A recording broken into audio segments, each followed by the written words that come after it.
Hello. Today I'm going to talk about Ali Shariati, the Iranian revolutionary sociologist and philosopher. And you've read his work or will read his work, Man in Islam, which was a transcription of a speech that he gave. So, a little background on Iran and what was going on at the time. Why is he writing this? Why is he talking about Islam, right? Especially compared to what we understand about the country now. It's kind of a poster child of Islamic countries, right?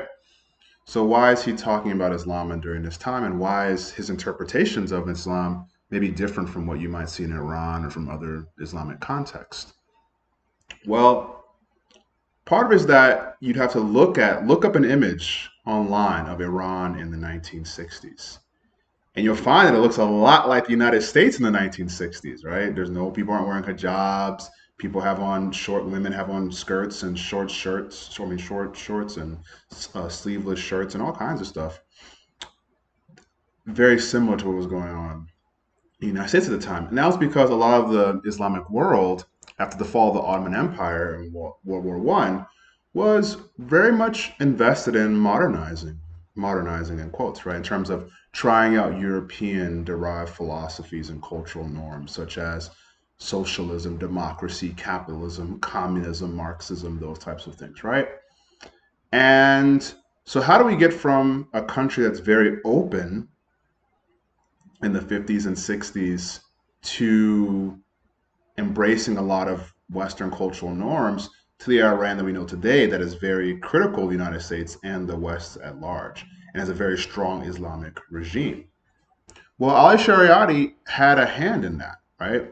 Because he was one of the people advocating for the return of Islam to Iran. And how did all this get started? Well, part of what happened is this happened after World War II. And so a lot of in the 50s and 60s, many, like I said, many of these Arab countries were thinking about embracing Western ideas. In fact, in the 50s, I think the president or prime minister of Egypt was talking about the Muslim Brotherhood, which was coming to existence in the 50s. And he was saying to the parliament, oh, they want to make all the women wear hijabs. And everyone started laughing. It was like preposterous, right? You go to the late 2000s and you see that the Muslim Brotherhood starts to become extremely strong, right? About 50 years later. So part of what caused this was that a lot of people in these countries realized that they weren't going to be embraced fully within the Western world structure. They weren't going to be able to develop their country as they saw fit. What modernization meant was fitting into their place in an established system where all the majority of the resources were directed to countries like England, France, United States, Russia, and whatnot, right? And so that became very clear in Iran, where after they elected a new leader, a prime minister, a socialist. They chose socialism. That's the direction they wanted to go in. It's like, capitalism, communism, socialism. Iran said, socialism seems to be a really good idea. We'll try that. Like other European nations are trying it too, we'll do that. So part of what they did was they nationalized their oil fields. Their oil fields have been taken over by a British company, one that you know very well, even though it may not have the name British in its title anymore. That's what its name includes, these BP. You see the green and yellow, that means British Petroleum. So BP had actually bought those oil reserves when Iran was in a weaker situation because they were taken over and destabilized. It wasn't something that the government and the people really consented to. It was something that the British allowed the BP company to buy once they had taken control over Iran and things after World War One through World War Two. They had a lot of influence in the region. And so they nationalized. They said, how are we going to gain power and wealth and develop ourselves if we don't own our oil fields? It's the most valuable resource.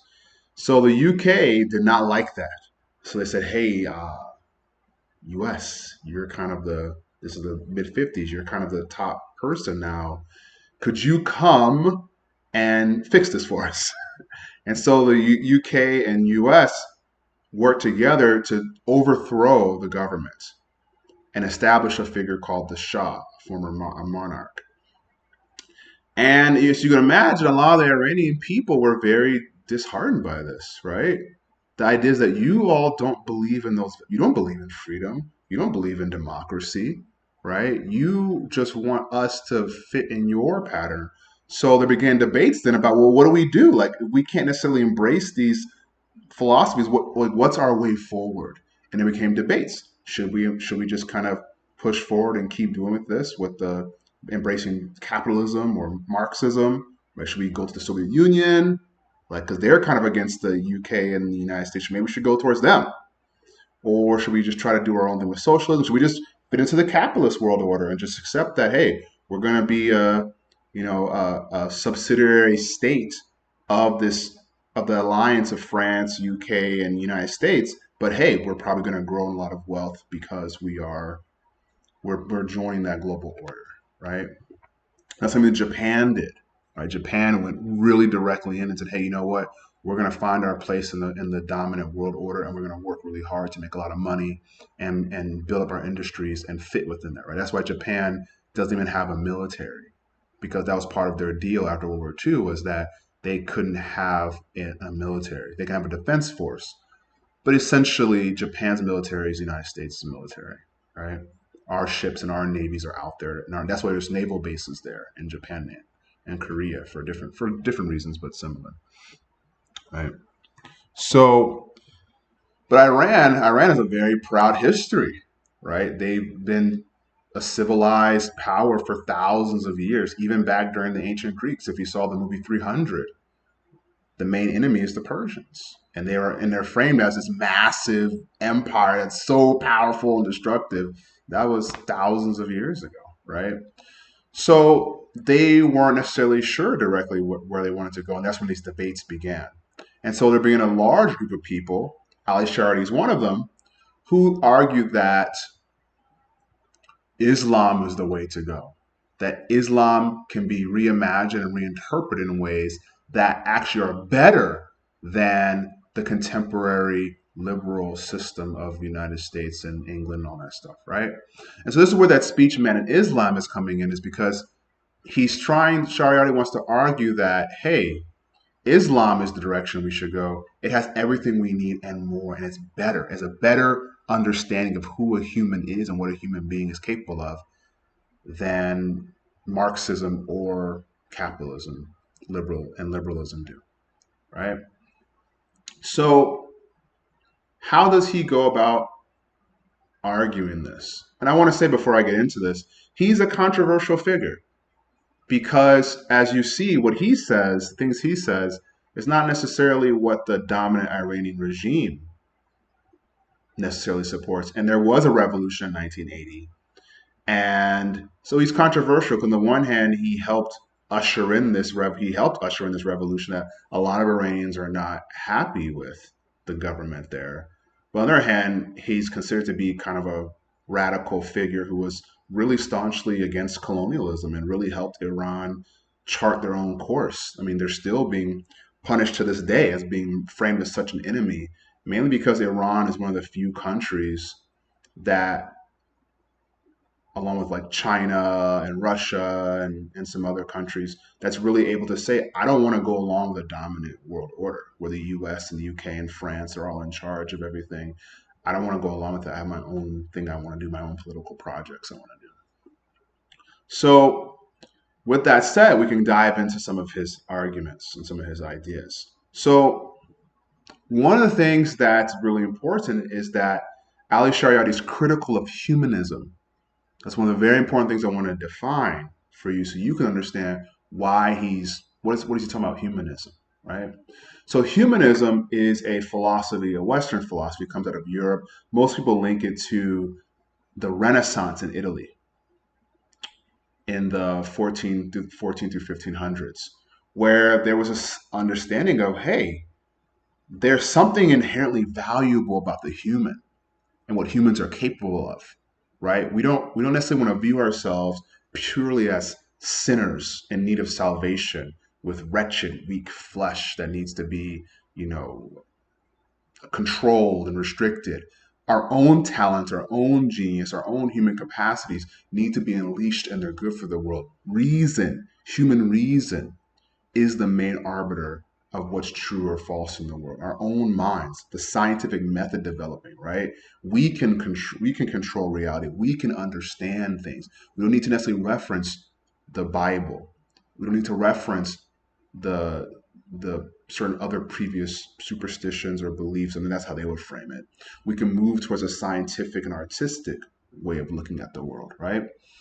And there was also a returning of ancient Greek philosophy and all these things, but there's a belief in human power. And so for Shariati, he frames humanism as the dominant philosophy. He thinks that Marxism and capitalism as economic systems and liberalism, which we talked about Rousseau, are humanist philosophies. So humanism, in a nutshell, basically says that the most morally significant entity that exists is a human being. That's a very simple definition, but basically, it's our lives, our feelings, our thoughts that matter most. There's not a reference to God. Definitely, humanism is not all humanism is atheistic. There's like as Gonzaga, there's a liberal humanistic tradition. I mean, sorry, no, a Catholic humanistic tradition, right?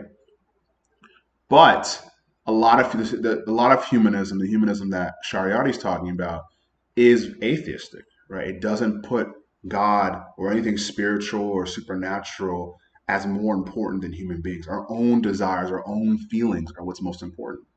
And from Shariati's perspective, you can see it very strongly in contemporary U.S. culture, right? So much of what people we consider to be good is what someone else feels, what someone else wants, satisfying your own desires, right? We say, we'll talk about this later with the John Stuart Mill, but oftentimes we say, hey, if you're not hurting anybody, do it, right? Or my own happiness, my own personal desires are what's more important than family obligations, more important than my nation, more important than God or religious requirements, right? That's a very contemporary ethos, a way of being around Europe and America and things like that, right? So for a lot of Iranians, they're like, we should be embracing that, right? Like that's like feminism, gender equality, individual development, the idea that hey, you can if you have money and you can try to make a business, you can kind of live your own life. You don't have to be bound by religious restrictions or customs. You're free. That's the freedom that you have. That's the freedom you deserve. We should embrace that, right? And from Shariati's perspective, this is a big problem, a very, very big problem, serious problem, one that he feels is going to derail Iran as he sees it derailing the Western world, culturally and spiritually and intellectually. So he says we should actually return to Islam, but we have to understand it in a maybe a little bit different than how it has been traditionally understood, right? So to wrap that piece up, humanism is this idea that what's most important in the universe, what has most significance is humans. We are the main thing that brings meaning into the world, and everything else is secondary to good for what's good for humans. Right? Just for example, you can't violate human rights, even in the name of a god or anything like that, right? Because there's a view that there's something that's good about humans that's independent of anything else, right? Think about it, human rights. You can't say, well, God told me to violate this person's human rights, right? Most people say, well, you still can't violate their rights. When the question comes in, where does the authority of rights come from, right?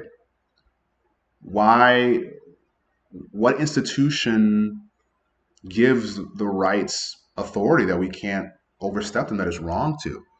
It's human institutions, right? It's the human government, it's liberal philosophy, it's these things that say that human rights are these, right? There's no one ever said, hey, a prophet came and gave us the human rights. Humans created those rights. And we enforce them and try to protect people and things like that, right? So I'm not saying that human rights have any problems or anything, but just to give you an example of that's kind of human rights is considered to be like a very crowning achievement of humanism, right? And so there's criticisms of humanism, of human rights, even from religious perspectives, of course. but also from people who say, hey, what about animals and plants? Don't they have rights? But we'll talk about that later. So for Shariati, there is a couple things he wants to say. One, he wants to say that the Quran's language is symbolic, right? That it's a symbol. It contains symbols. And symbols is something that stands for something else, right? A symbol is a word or an image or a color. Anything can be a symbol, right? A flag is a symbol for a nation. It represents that nation. And he says that the language of the Quran is symbolic. And actually, symbolic language is the best language available to human beings. That's what he argues. It's richer in meaning, that people can interpret it and things can be revealed over time, right? He says that all the insights from Muhammad, the people at the time couldn't fully understand them all. But now, centuries later, because he spoke in symbols, Muhammad, not literal language, we can now look back and reinterpret and then see new meanings in them, right? It's nice to be rich enough that lots of people can understand it and come create different conclusions because they have to live with it. And why is he talking about the symbolic language? Well, it's because he's contrasting it with scientific language, which is very factual and literal, right? You don't want a lot of interpretation or differences in what people are saying or what the experiment, the fact is. You want to say, no, this is a fact. This is true. It's got evidence. It's very clear, and you can understand it. And there's no need to, if you want to refute it, you got to go through a certain process and reveal the information to us and prove us wrong. And it should be very clear. Scientists don't tend to speak very much in the kind of symbolic language that Shariati is talking about, like poetry, right?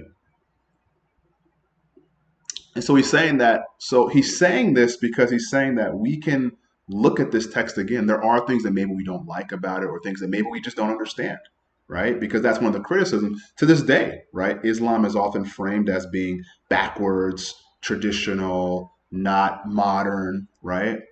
And so he wants to say that no, it's a different worldview, one that's not humanist, right? For him, humanism is ultimately doesn't give humans as much value as Islam does. Why? Because for humans, according to Shariati, have a dual nature. He says we're made of mud and spirit. That's what the Quran says, that God formed us out of mud and he gave his spirit to us. And so Shariati says, well, we don't need to take that literally, right? That we were literally made out of mud by God. What does that mean? Well, mud is the basest, lowest, dirty thing. And God's spirit is the most highest, ethereal thing. So humans then are a meeting of two complete realities, material and spiritual. They intersect through us, right? And we need a worldview and a lifestyle that satisfies both of those dimensions of us, right? He says that throughout a lot of civilizations, they tend to favor one more than the other, and then there's a switch. It goes back and forth, right? So he gives an example of the Western tradition. He says, hey, the Romans were super materialistic. They were empire. They were expanding. Their gods were essentially like they worshiped their emperors, right? Among obviously they had the god pantheon, but he said they're very much about the material, money, power, dominance, all that stuff. Well, what happens in response? Humans can't live with that forever. I mean, it worked for 1,000 years, but sure enough, a, re- uh, a prophet comes out of the Jewish people and says, "Hey, I'm God, and we gotta stop all this stuff. It's sinful." So he says, then they swing to the other far extreme. Christianity says, "Oh, the flesh is bad. Look how corrupt you all are. Look how weak and corroded your hearts have become. Look how dense and deaf you are to the spirit and other subtler things." Right? You're not listening. You're not hearing. You're not loving. You're so engrossed in this material reality. You don't even respect your marriages. You go to the the brothels where the sex workers are, and you sleep with them even though you're married. And because in Roman times, marriage was much more of a social contract. It was highly understood you wouldn't marry somebody you loved, right? Maybe some people did, of course, but oftentimes it was understood. It's just something you did for your family, right?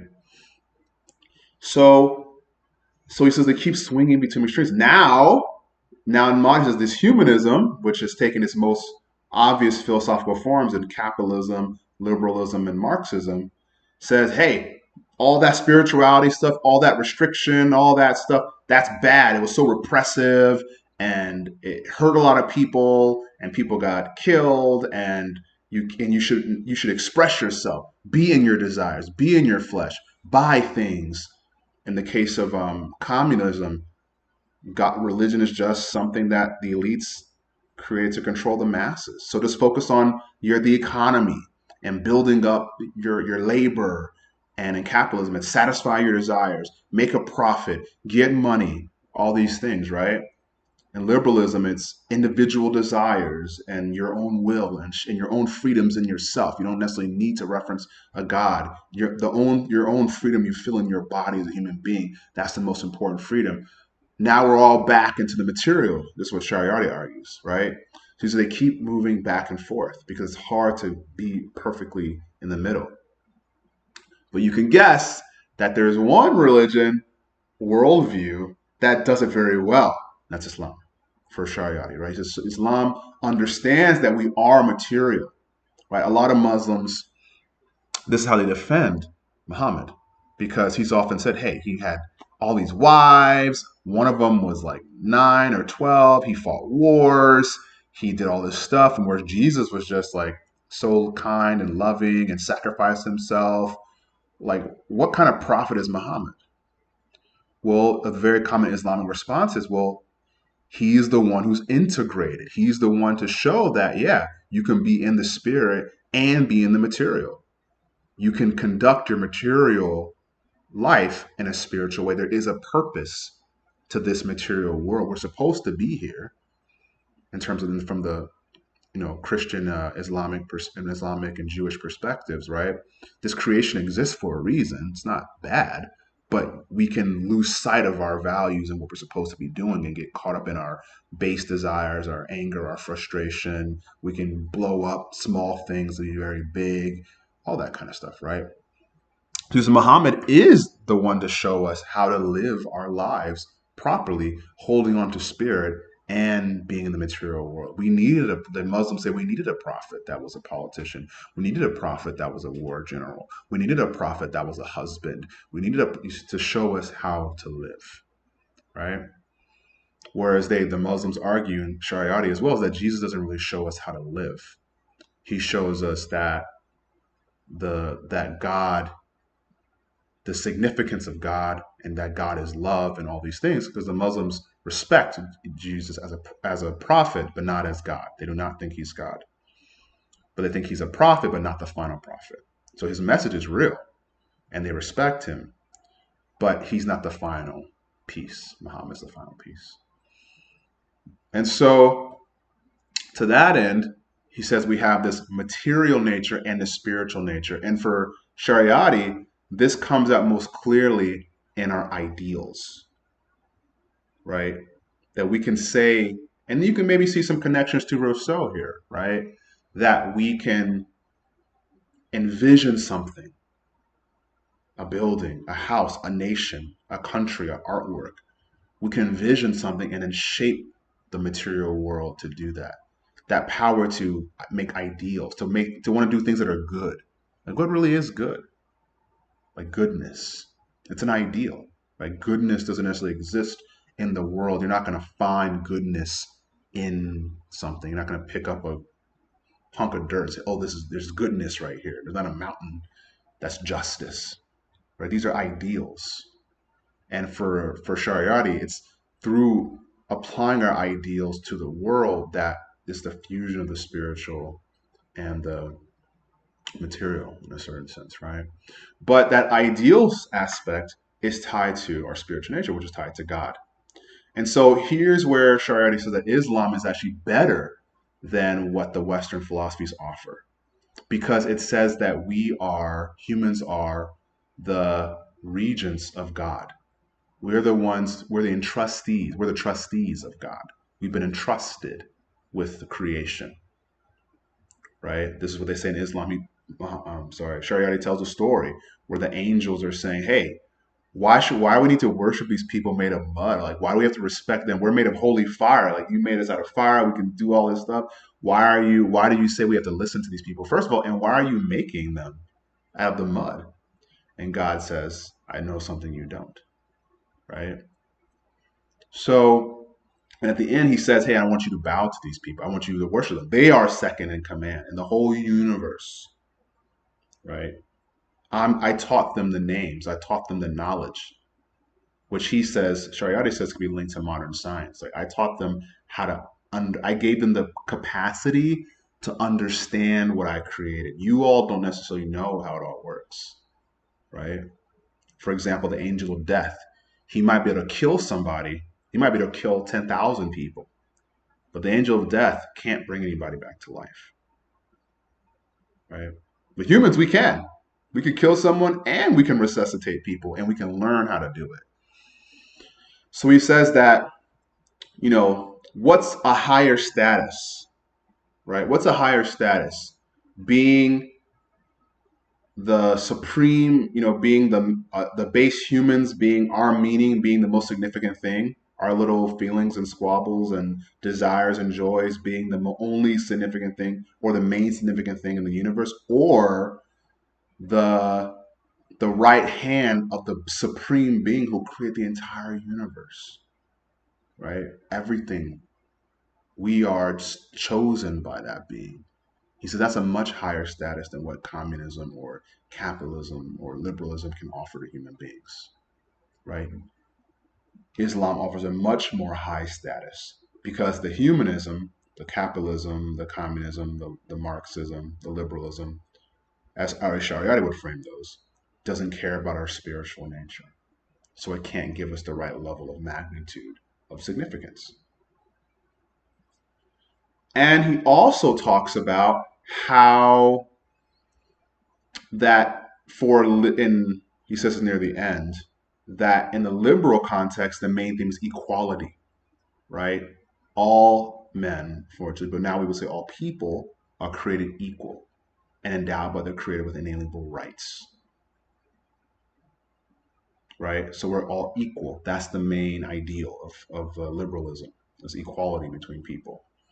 But Shariati says equality, that's just a legal standing. That's just, we're all equal before the law. The government can't do certain things, but the equality doesn't really affect how we relate to one another, right? Like I'm in a neighborhood, I have people around me. I'm not necessarily that engaged or connected to those people. Some of them maybe, but not really. But he says in Islam, the ideal is brotherhood, or we should now say siblinghood, right? That we're all from the same creator, therefore we're all related. And therefore we should be striving to treat one another like siblings, right? That's our ideal. That's our standard. Not just, hey, I'm equal, you have rights, I can't violate your rights. But I should be working to see you as my sibling. I should be working to see you as my brother. I should be working to see you as my sister, right? As opposed to just, I'm not going to violate your rights and you're not going to violate mine. I hope you can see how for Shariati, he says that's a much richer standard and value to the human being and a much more significant task to work towards. Right? That's the ideal you're striving towards, is a shared sense of family between all these people as opposed to just equality before the law. Right? And the other thing he says that's very important is he says, because one of the big things that's a draw for a lot of Iranian people, especially Iranian women, is the feminist movement and the women's rights, and that women can vote and all these things by the time these discussions are happening. And Shariati says, well, yeah, there has been some problems with Islam and lots of places and how they've interpreted the relationship between men and women. But he says, in reality, the Quran doesn't explicitly say that women are subordinate to men, he says they're equal. And he says there's been a misinterpretation of to say that Eve was created from Adam's rib, meaning that she's inferior. He says actually the better translation would be nature, as in he's made out of the same essence as she is. He's the same, she's the same kind of being. Like he's this a certain blend of mud, of the base material and the spirit. Adam is a certain blend of that, and then Eve is taken from the same thing, right? A lot of people know this, but Adam just means human. It doesn't mean man as in masculine male in the Hebrew. It just means a human. But it's been interpreted to mean man, male. But in reality, male and female are a relationship. They only make sense in the context of each other. There's only one only exists because of the other, right? So Adam, prior to Eve's creation, wasn't a man in the sense that we would think of. It was just a human. But God decided that humans should exist as a pair and therefore exist in relation to one another, right? So, and of course, in our Shariati saying we understand that symbolically, we understand that there's something valuable about the relationship between the different peoples, right? In this case, he's talking about men and women. And he says that there's plenty of room for an exalted state for women or for women to be more equal without embracing all the liberal and or capitalist or Marxist perspectives, right? His view is to push to reject the Western philosophies, right, in favor of returning to Islam and reimagining it. And he was very influential, but also very controversial because a lot of people liked what he said, but the people who started gaining power in the 80s didn't like a lot of his more radical interpretations. And so he ended up in exile where he died. And some people speculate that maybe he was poisoned or things like that, right? But I hope that this gives you some better clarity of some of the ideas. There's probably some things we didn't get to, but I hope that this gives you some clarity in what Shariati is talking about.